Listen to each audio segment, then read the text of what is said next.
மாபெரும் இரக்கத்தின் சின்னம். ஆகவே இதிலிருந்து வழிகின்ற இரத்தமும் தண்ணீரும் நம்மை அபிஷேகம் செய்யும், நமக்கு வாழ்வு தரும்.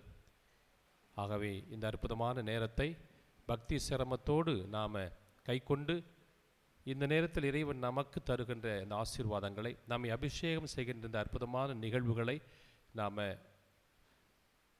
அருகிலிருந்து சுவைக்கப் போகிறோம். ஆகவே நற்கருணையை நாம் இப்பொழுது ஸ்தாபிக்கப் போகிறோம். அனைவருமாக ஆண்டவரை வரவேற்போம்.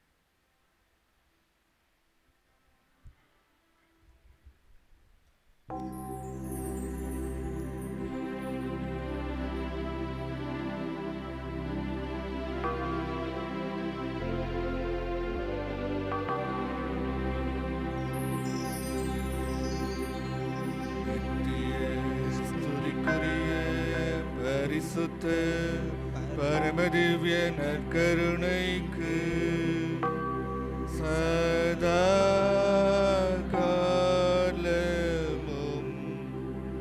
ஆராதனையும் ஸ்துதியும் ஸ்தோத்திர நமஸ்காரமும் உண்டாக கடவது. நித்திய ஸ்துதிக்குரிய பரிசுத்த பரமதிவ்ய நற்கருணைக்கு சதா காலமும் ஆராதனையும் ஸ்துதியும் ஸ்தோத்திர நமஸ்காரமும் உண்டாக கடவது.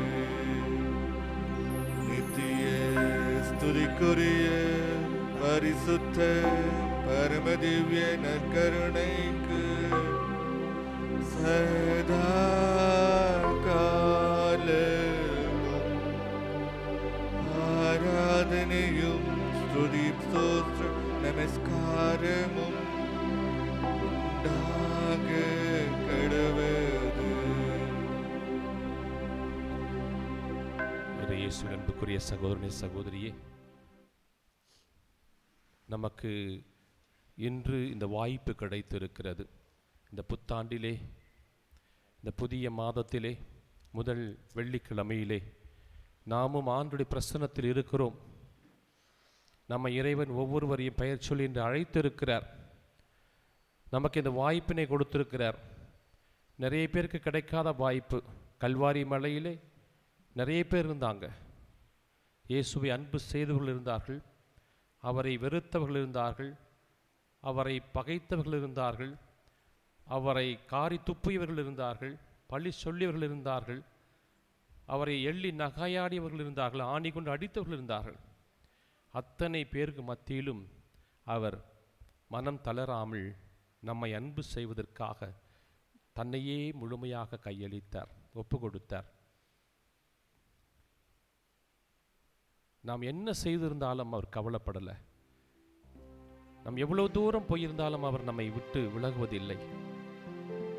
பாவமே செய்திருந்தாலும் இவர்கள் அறியாமல் செய்தார்கள், இவர்களை மன்னியும் என்று சொல்லி நமக்காய் பரிதவிக்கிறவர் நம் ஆண்டவர் இயேசு கிறிஸ்து. ஆம், இது முழுமையான அன்பு, முழுமையான தியாகம், முழுமையான இரக்கம், மாபெரும் இரக்கம். அந்த இரக்கம்தான் நம்மை ஒன்று சேர்த்திருக்கிறது. அந்த இரக்கம்தான் நமக்கு இந்த உலகத்தில் இடம் கொடுத்திருக்கிறது.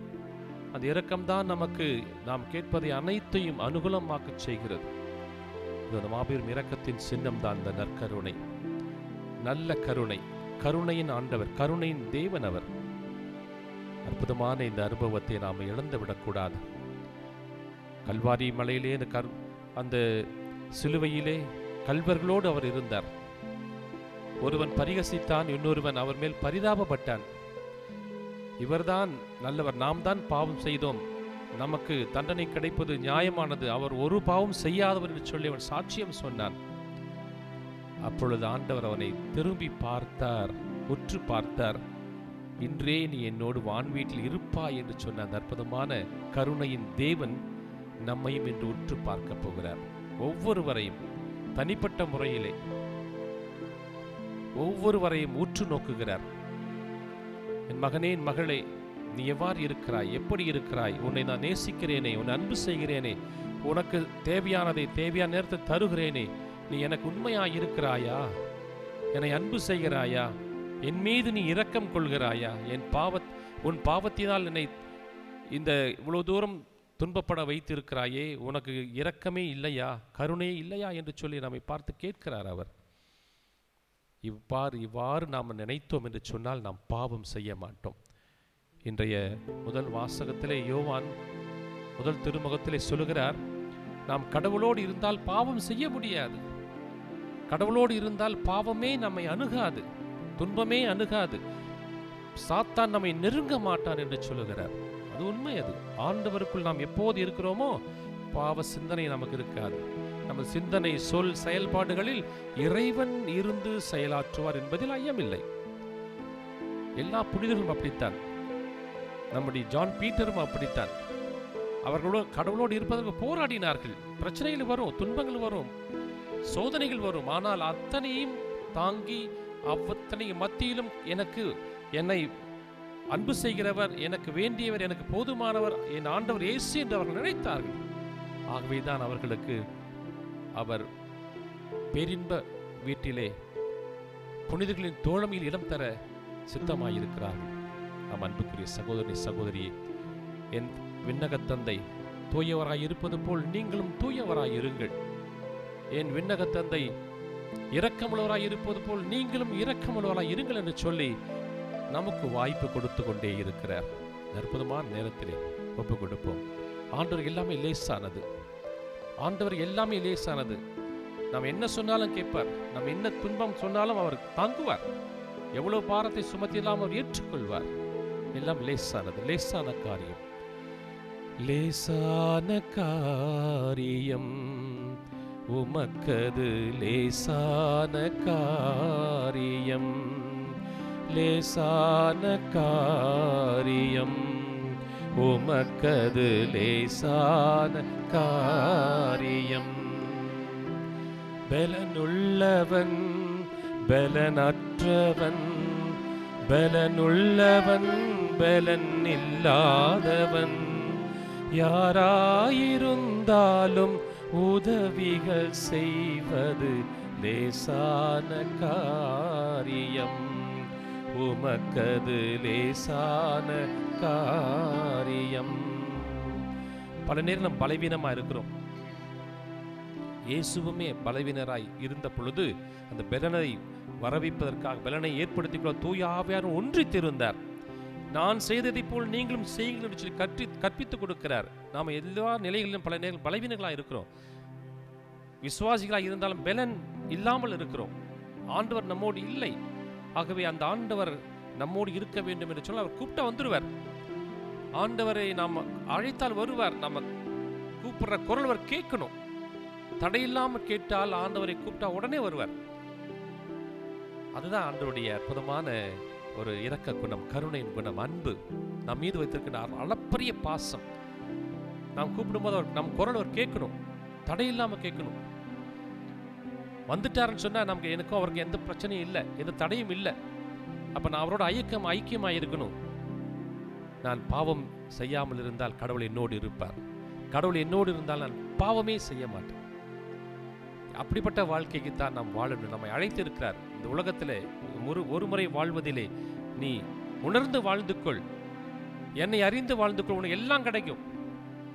என்னை கொண்டு எல்லாவற்றையும் சாதிக்க உன்னால் முடியுன்றார். லேசான காரியம் உமக்கது, லேசான காரியம், லேசான காரியம் உமக்கது, லேசான காரியம். பலனுள்ளவன் பலனற்றவன், பலனுள்ளவன் பலன் இல்லாதவன், யாராயிருந்தாலும் உதவிகள் செய்வது லேசான காரியம், உமக்கது லேசான காரியம், லேசான காரியம், உமக்கது லேசான காரியம். சற்று நேரம் ஆண்டவர் உற்று பார்ப்போம். இஸ்ராயேல் மக்கள் எகிப்திலே இந்த பாலை வனத்திலே ஆண்டவருக்கு எதிராக முணுமுணுத்த போது விஷப்பாம்புகள் தீண்டி பலர் இறந்து போனார்கள். பலர் உயிருக்காக போராடினார்கள். பலர் மோயிசிடம் முறையிட்டார்கள். இப்போது ஆண்டவர் சொன்னார், தங்கள் பாவங்களிலிருந்து அவர்கள் விடுபட வேண்டும் என்று சொன்னால் செம்பினால் ஆன சிலுவையில் உயர்த்தப்பட்ட அந்த பாம்பை அவர் உற்று நோக்குகின்ற போது கடி நீங்கப்படும், பாவங்கள் அப்புறப்படுத்தப்படும் என்று சொல்லி அதை உற்று நோக்கிய அனைவரும் கடியும் பாவமும் நீங்கியவர்களாக புது வாழ்வு பெற்றார்கள். அதான் ஆண்டுடைய லேசான காரியம். அவர் உற்று நோக்குகின்ற பொழுது நாம் பலப்படுத்தப்படுகிறோம். அவர் உற்று நோக்குகின்ற பொழுது இந்த பாவங்கள் நம்மை விட்டு அப்புறப்படுத்தப்படுகிறது. நாம் அவரை உற்று நோக்குகின்ற பொழுது சாத்தான் நம்மை அணுக மாட்டான். துன்பம் நம்மை நெருங்காது. உற்று நோக்குவோம். ஒரு சில மணித்து ஆண்டவரையே உற்று நோக்குவோம். வைத்த கண் மாறாமல் பார்ப்போம். அதிலிருந்து தான் நமக்கு கருணை வருகிறது, புறப்படுகிறது ஆண்டுடைய அற்புத ஆசீர்வாதங்கள். இந்த பார்வையினுடைய நாம் ஆண்டவரை பெற்றுக்கொள்ளப் போகிறோம்.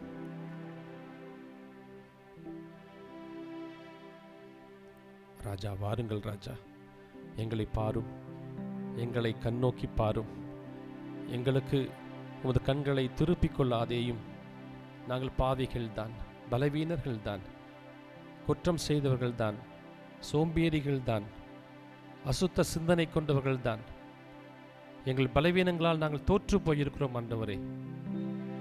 இந்த உலகத்திலே வாழ்வதற்கான எல்லா வழிகளும் எங்களுக்கு தெரிந்திருந்தும் நாங்கள் அவற்றை பயன்படுத்துவதற்கு நாங்கள் எங்கள் மனதை செலுத்தவில்லை. நீர் ஒவ்வொரு முறையும் எங்களை அறிவுறுத்திக் கொண்டே இருக்கிறீர்கள். விசுவாசிகளை நாங்கள் சொல்லிக் கொள்கிறோம், நம்பிக்கையாளர்கள் சொன்னாங்க, நம்பிக்கையை நாங்கள் ஏமாற்றி விடுகிறோம். ஆண்டவரே, நாங்கள் ஏமாறாதவாறு எங்களுக்கு நீர் எங்களுக்குள் தங்கியருளும். தந்தை பியோ உம்மை நோக்கி ஜெபிப்பது போல ஆண்டவரே எங்களோடு தங்கும். ஆண்டவரே, எங்கள் பலவீனத்தில் தங்கும், எங்கள் வாழ்க்கையில் தங்கும், குடும்பத்திலே தங்கும், எங்கள் சிந்தனையில் தங்கும், எங்கள் சொல் செயல்பாடுகளில் தங்கும். ஆண்டவரே, உம்மை நாங்கள் அடைந்து விட்டால் நாங்கள் பாவிகள் அல்ல, நாங்கள் நல்லவர்கள், உமது பிள்ளைகள், உமக்கேற்றவர்கள், உம்மை அன்பு செய்தவர்கள், உமது புனிதர்களைப் போன்று நாங்களும் எங்கள் வாழ்க்கையில் உம்மை அனுபவிக்க எங்கள் வாய்ப்பு தாரும். நாங்கள் ஒப்பு கொடுக்கிறோம். உம்மை நோக்கி உற்றி பார்க்கிறோம். எங்கள் கடிகளை நீக்கி அருளும், எங்கள் பாவங்களை அப்புறப்படுத்தி அருளும். மோயிசனும் உம்மை உற்று நோக்கி நீர் சொன்னவற்றையெல்லாம் செய்தார். அவரை செய்ய வைத்தீர், மக்களை வழிநடத்தினார்.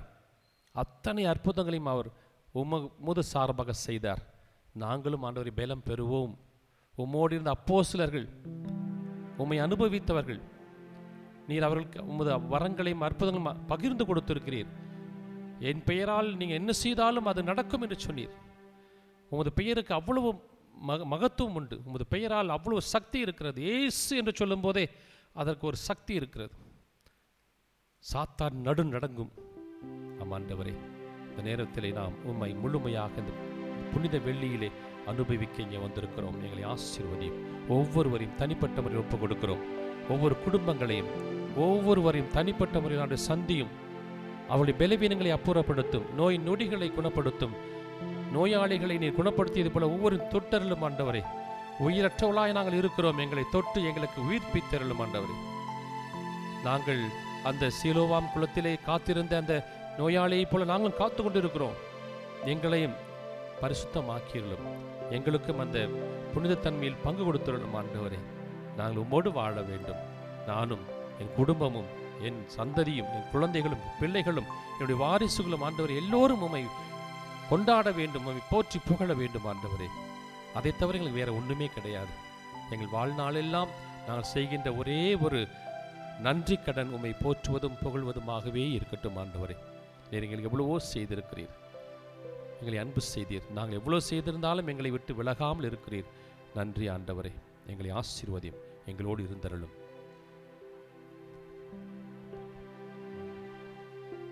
ஆண்டவரை மாண்புயர் பாடி அனைவரும் முழந்தார் படியிட்டு தெண்டனிட்டு வணங்கி மோயிசனை போல ஆண்டவரை பரிசுத்தமாய் வணங்கி அவர் தரும் ஆசீர்வாதங்கள் நிறைவாய் பெற்றுக்கொள்வோமாக.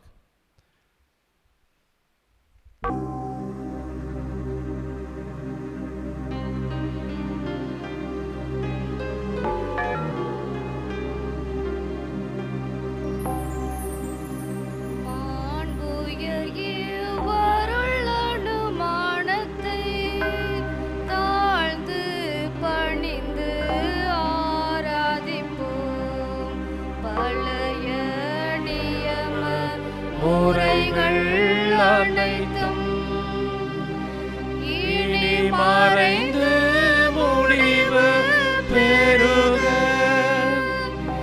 புதிய நியம முறைகள் வருக. புலன்களாலே மனிதர் இதனை அறிய இயலாம். குறையை விசுவாசத்தின் உதவி பெறுக.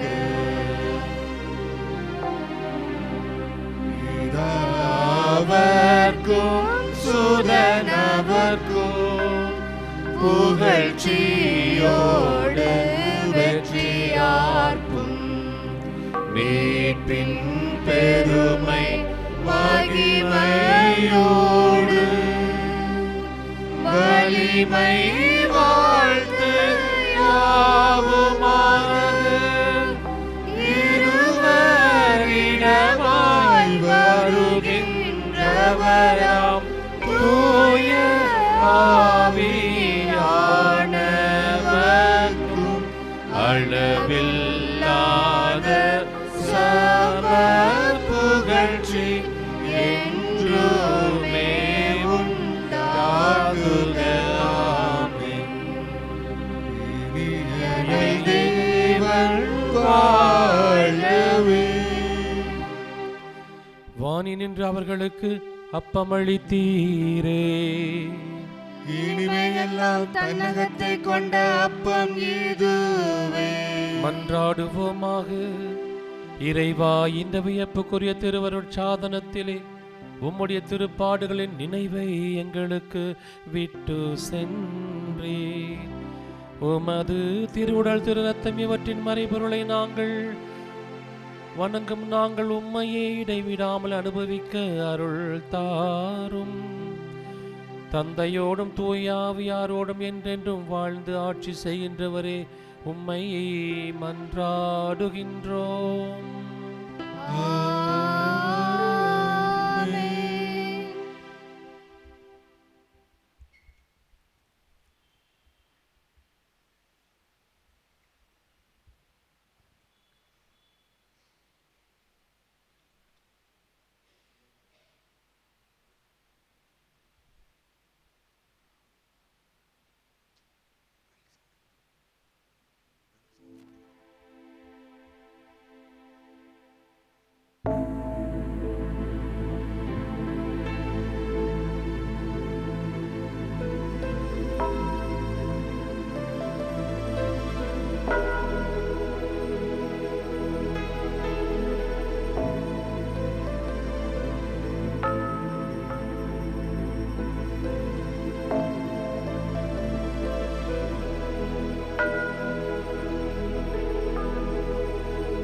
திருப்பலி கருத்துக்கள்